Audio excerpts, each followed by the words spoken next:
Good morning, नमस्कार दोस्तों। आइए हम लोग चलते हैं अपने सीरीज की ओर, कंटिन्यू बढ़ते हैं। आप लोग को बताए थे पूरे कंप्लीट कोर्स आएगा और बोल रहे हैं ना, जब तक तोड़ेंगे ना तब तक छोड़ेंगे ना। एक बिहारी 100 पे भारी, आ गया अब एग्जाम सफारी। बात समझ रहे हैं कि नहीं? इसीलिए एकदम एग्जाम सफारी पर बने रहिए, सुनते रहिए, समझते रहिए। मैं चंदन सर आप लोग को सबसे पहले आपके अपने यूट्यूब चैनल पर एक बार फिर से भरपूर स्वागत करते हैं और आगे बढ़ते हैं। त्रिभुज का 3 गो पॉइंट लिखा दिए थे। त्रिभुज में हम लोग चल रहे हैं अभी, ज्योमेट्री में त्रिभुज, लाइन और एंगल्स का वीडियो बन करके डल गया है। आप लोग जाइए प्लेलिस्ट खोलिए और वहाँ पर लाइन एंड एंगल्स का जो 2-3 वीडियो है उसे कंप्लीट रूप से देखिए। उसके बाद आइए त्रिभुज पर और ट्रायंगल में हम लोग देखते हैं। ट्रायंगल में बात कर रहे हैं कि 3 एंगलों वाली बात होगी और यहाँ पे जो ट्रायंगल में हम लोग 3 पॉइंट देख लिए थे। 3 पॉइंट के बाद आज हम लोग चौथा पॉइंट देखेंगे। चौथा पॉइंट क्या देखेंगे? तो आइए एक बार तीसरा पॉइंट पर फिर से जिक्र कर लेते हैं कि हम एक बात बोले थे कि दो यानी कि कोई भी त्रिभुज है, ये त्रिभुज है, त्रिभुज का जो वर्टेक्स लिखाएगा कैपिटल में लिखाएगा, साइड है स्मॉल में काउंट करेंगे। यानी ये ABC इसका वर्टेक्स हो गया, ABC इसका भुजा हो गया। क्लियर है? अब एक बात देखिएगा, हम बोले थे किसी भी दो भुजाओं का योग, किसी भी दो भुजाओं का योग, किसी भी दो भुजाओं का योग तीसरा से हमेशा बड़ा होगा। ये चीजें A + B = C, B + C बराबर greater than A + B greater than C, B + C greater than A और C + A greater than B। तो ये चीजें आपको समझना होगा और इस पर हम एक सवाल भी किए थे। चौथा पॉइंट, आगे आगे बढ़ रहे हैं, आज का वीडियो आगे शुरू हो गया। देखिए अब ये चौथा पॉइंट कह रहा है कि किसी भी दो भुजाओं का योग, तीसरा पॉइंट कह रहा है दो भुजाओं का योग तीसरा से बड़ा होगा, लेकिन चौथा पॉइंट कह रहा है दो भुजाओं का अंतर। क्या बोले? दो भुजाओं का अंतर घटाओ क्या होगा? हमेशा तीसरी भुजा से छोटा होगा। मतलब A - B smaller than C, तीसरी भुजा से, ये दोनों भुजा का योग तीसरी भुजा से, सॉरी ये दोनों भुजा का अंतर तीसरी भुजा से हमेशा छोटा होगा। और मॉड लगा देते हैं। मॉड अब क्या होता है? अभी समझिए मॉड को। मॉड एक ऐसा मशीन है कि इसमें कुछ डालिए, पॉजिटिव डालिए या निगेटिव, एकदम उसको क्या निकालेगा? पॉजिटिव ही निकालेगा। मॉड मतलब क्या? वैसा मशीन जैसे होता है ना, आटा चक्की होता है, आटा चक्की, आटा पीसने वाला मशीन, उसमें देखिएगा गेहूं डालिए, चावल डालिए, सबको पीस करके एकदम निकाल के बाहर रख देगा, आटा टाइप कर देगा। यानी चावल का आटा हो जाता है, गेहूं का आटा हो जाता है, हो तो आटा ही जाता है ना। तो कहने का मतलब यहाँ पे पॉजिटिव या निगेटिव कुछ डालिए ना, पॉजिटिव ही निकालेगा। तो वही चीज यहाँ पर हो गया। इसलिए हम मॉड क्यों लगाए? मान के लिए B, अगर B बड़ा होगा तो निगेटिव ना आ जाएगा, हमको तो पॉजिटिव में ही रखना है दूसरा टर्म। इसी में अब देखिए B और C का अंतर, तो B - C है, यानी कि मॉड लगाने का मतलब हमेशा बड़ा में छोटा अंतर न कर रहे हैं। अंतर मतलब घटा। और अंतर में एक बात का गजब का बात क्या है कि हमेशा बड़ा में से छोटा की ही हम घटाते हैं। उसके बाद स्मॉलर देन किससे? तो BC आ गया तो A से, और उसके बाद C - A स्मॉलर देन किससे? B से। तो चौथा पॉइंट आप लोग लिखिएगा कि त्रिभुज में दो भुजाओं का अंतर, दो भुजाओं का अंतर, दो भुजाओं का अंतर हमेशा तीसरी भुजा से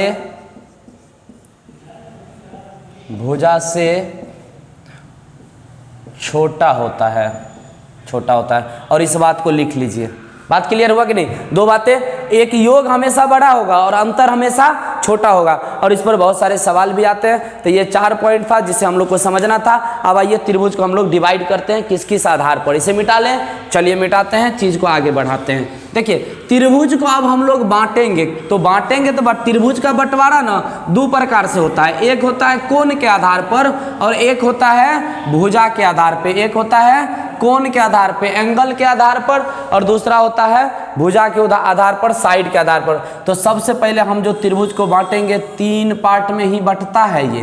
पहला जो हम बांटने जा रहे हैं वो एंगल के अकॉर्डिंग बांट रहे हैं, कोण के आधार पर।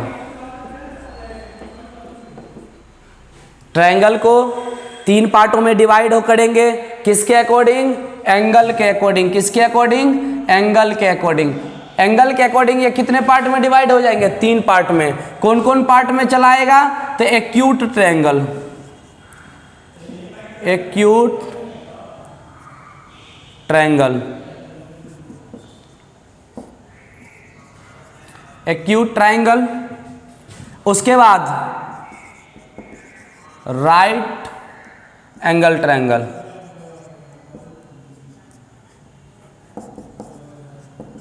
ट्रायंगल। और उसके बाद हिंदी में न्यून कोण त्रिभुज,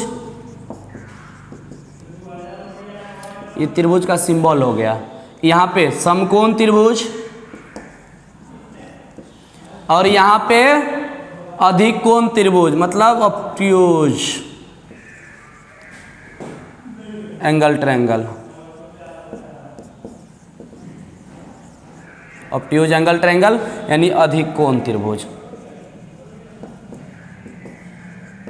अधिक कोण त्रिभुज। यहां तक बात क्लियर हुआ? आइए बारी बारी से सारी चीज को समझते हैं। तीनों को अब हम लोग डिफाइन करेंगे।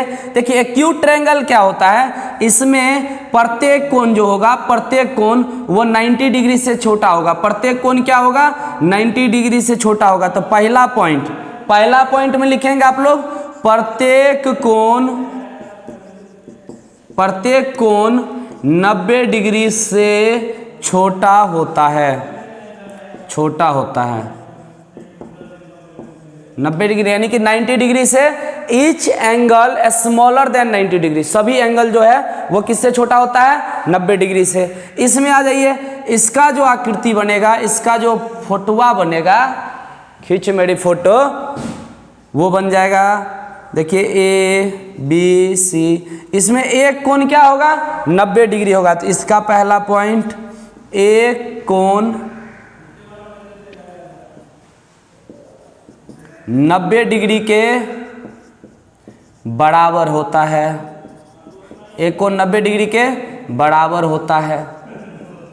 बात क्लियर है? एक कोण 90 डिग्री के बराबर होता है। और ऑब्ट्यूज एंगल यानी कि एंगल ट्रायंगल यानी अधिक कोण त्रिभुज में क्या होगा? तो देखिए यहाँ से ऐसे घुमा दीजिए और इसको ऐसे मिला दीजिए। देखिए एक कोण क्या हो गया? 90 से बड़ा हो गया, यानी ए बी सी। तो इसमें क्या हो जाएगा? एक कोण 90 डिग्री से बड़ा होता है। ठीक है, देखिए आप तीनों को पहले बढ़िया से समझ लीजिए। न्यून कोण त्रिभुज, समकोण त्रिभुज और अधिक कोण त्रिभुज। न्यून कोण त्रिभुज क्या होता है? वैसा त्रिभुज जिसका प्रत्येक कोण 90 डिग्री से छोटा होगा, प्रत्येक कोण 90 डिग्री से छोटा होगा, वो न्यून कोण त्रिभुज होगा। समकोण त्रिभुज क्या होगा? तो एक कोण 90 डिग्री होगा और ये दोनों 90 का योग के बराबर होगा, जबकि दोनों में से कोई भी 90 नहीं होगा, क्योंकि अगर इसमें से किसी और को भी 90 कर दे तो 90 90 180 हो जाएगा। तो लेकिन त्रिभुज का नियम है कि तीनों कोण का योग 180 होगा, तो फिर तो एगो जीरो न हो जाएगा, तो बात गड़बड़ नहीं हो जाएगा। इसीलिए एक कोण सिर्फ क्या होता है? 90 डिग्री के बराबर होता है। और अधिक कोण त्रिभुज में एक कोण 90 डिग्री से बड़ा होगा, मतलब एक कोण अधिक कोण बनेगा। अधिक कोण हम समझा चुके हैं, एक कोण अधिक कोण बनेगा, यहाँ पर एक कोण समकोण बनेगा और न्यून कोण में सभी कोण न्यून कोण रहेगा। ये बातें एक एक पॉइंट तीनों में समझ में आ गया? कहीं से कोई दिक्कत नहीं है। चलिए इसके बाद हम लोग इसके अगला पॉइंट के लिए बढ़ेंगे, तो हमको थोड़ा सा जगह चाहिए, तो एक बात ध्यान से देख लीजिए, यहाँ पर हम ये मिटाते हैं। ये बातें समझ में आ गया ना? बढ़िया से क्लियर, ये बातें क्लियर अगर समझ में आ गया तो हम इसी पॉइंट को मिटा रहे हैं, ध्यान से देखिएगा।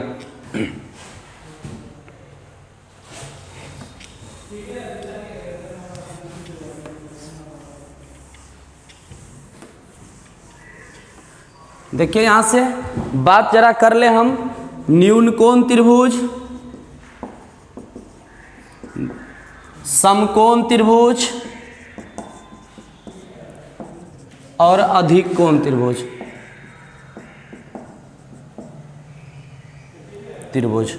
ये त्रिभुज का सिंबल है। देखिए ये न्यून कोण त्रिभुज के लिए हम लोग क्या किए? फोटो बना लिए। समकोण त्रिभुज के लिए फोटो बना लिए। जरा ध्यान से देखते चलिएगा।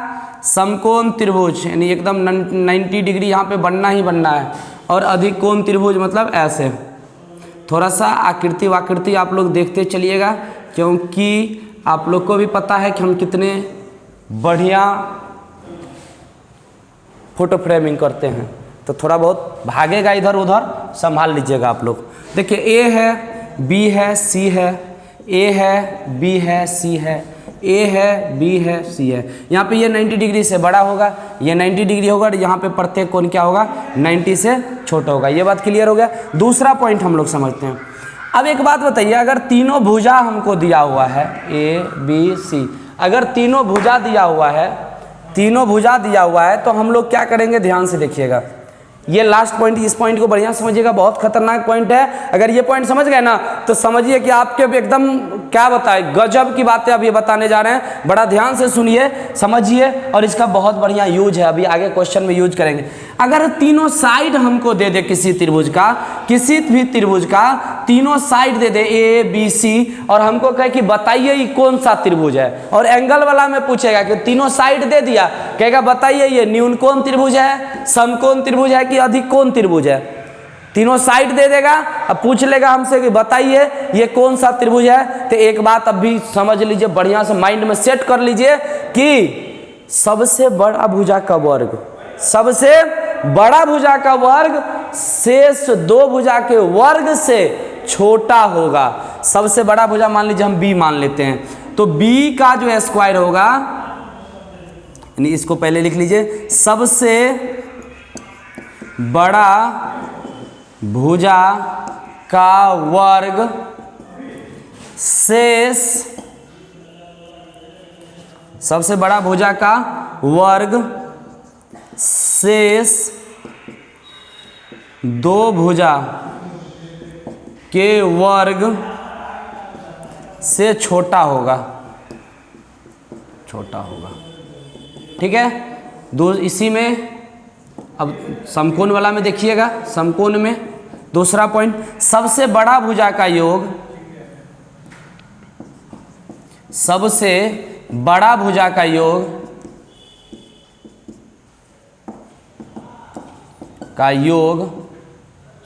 सबसे बड़ा भुजा का वर्ग, वर्ग यानी कि स्क्वायर, शेष दो भुजाओं, इतना क्या लिखना, सीधा समझ लीजिए ना, एक पॉइंट में काम ही खत्म कर देते हैं, जायदे क्या लिखना। देखिए सबसे बड़ा भुजा अगर हम वर्ग मानते हैं, ये सबसे बड़ा भुजा है, मान लीजिए कि ये बड़ा भुजा है, ठीक है, तो सबसे बड़ा भुजा का वर्ग शेष दो भुजाओं के वर्ग के योग से छोटा होगा, यानी ए स्क्वायर प्लस सी स्क्वायर से छोटा होगा। देखिए यहाँ ये छोटा लग गया, यानी सबसे बड़ा भुजा यानी बी है, बी के वर्ग का जो वर्ग जो होगा वो शेष दो भुजा के वर्ग से छोटा होगा। तो ये त्रिभुज कौन सा त्रिभुज होगा, न्यूनकोण त्रिभुज होगा।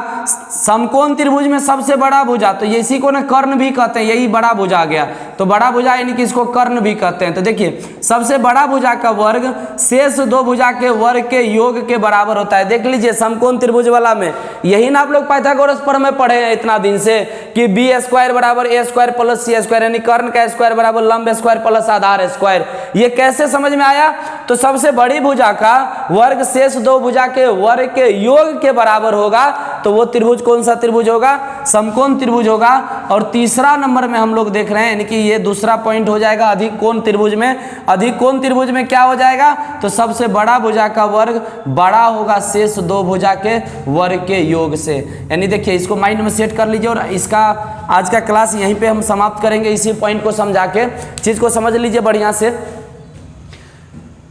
तीनों भुजा हमको दे दिया और हमसे पूछ रहा कि बताइए ना कौन सा त्रिभुज होगा, न्यूनकोण होगा, समकोण होगा कि अधिक कोण होगा। हमको रुकिए जरा, बता रहे हैं, धड़फड़ाते का है महाराज। देखिए सीधा एक काम करना है, करना क्या है, बड़ा वाला भुजा को पकड़े, जो भी बड़ा भुजा होगा, और बड़ा भुजा का जो वर्ग होगा यानी स्क्वायर करेंगे, और शेष जो दो भुजा बच जाएगा वो दोनों भुजा का भी वर्ग कर लेंगे। तो बड़ा वाला भुजे के वर्ग देखेंगे और शेष दो भुजा के वर्ग का योग, अगर बड़ा वाला का जो भुजा का वर्ग है वो छोटा होगा शेष दो भुजा के वर्ग के योग से, तो वो त्रिभुज न्यूनकोण होगा। फिर से सुनिए, बड़ा भुजा के वर्ग शेष दो भुजा के वर्ग के योग से छोटा होगा, न्यूनकोण त्रिभुज। बड़ा भुजा का वर्ग शेष दो भुजा के वर्ग के योग के बराबर होगा, समकोण त्रिभुज। और अधिक कोण त्रिभुज वाला में बड़ा भुजा का वर्ग शेष दो भुजा के वर्ग के योग से बड़ा होगा, तो अधिक कोण त्रिभुज। अब एक बात लॉजिक समझिए, छोटा वाला में बड़का भुजा का वर्ग जो होता है ना छोटा होता है, समकोण में बराबर होता है और अधिक कोण में बड़ा होता है। काम खत्म। तो चलिए आज का क्लास हम लोग यहीं समाप्त करते हैं, मिलते हैं फिर से अगले वीडियो में। ये अभी छोटा सा टॉपिक अभी जो हम लोग पढ़े हैं, ये त्रिभुज के कोण के आधार पर त्रिभुज को बांटे हैं, अभी भुजा के आधार पर बांटना बाकी है और इस पर सारा क्वेश्चन करना बाकी है, तो वो अगले वीडियो में होगा। और कल से जो है ज्योमेट्री का वीडियो थोड़ा सा लंबा होगा, आप लोग पूरा वीडियो देखिएगा, अच्छे से समझिएगा, क्योंकि छोटा छोटा कंटेंट हम डाल रहे हैं, धीरे धीरे थोड़ा सा बढ़ाएंगे और आप लोगों से कंटिन्यू देखते चलेंगे। तो चलिए धन्यवाद, मिलते हैं हम लोग अगले एपिसोड में, तब तक के लिए जय हिंद जय भारत।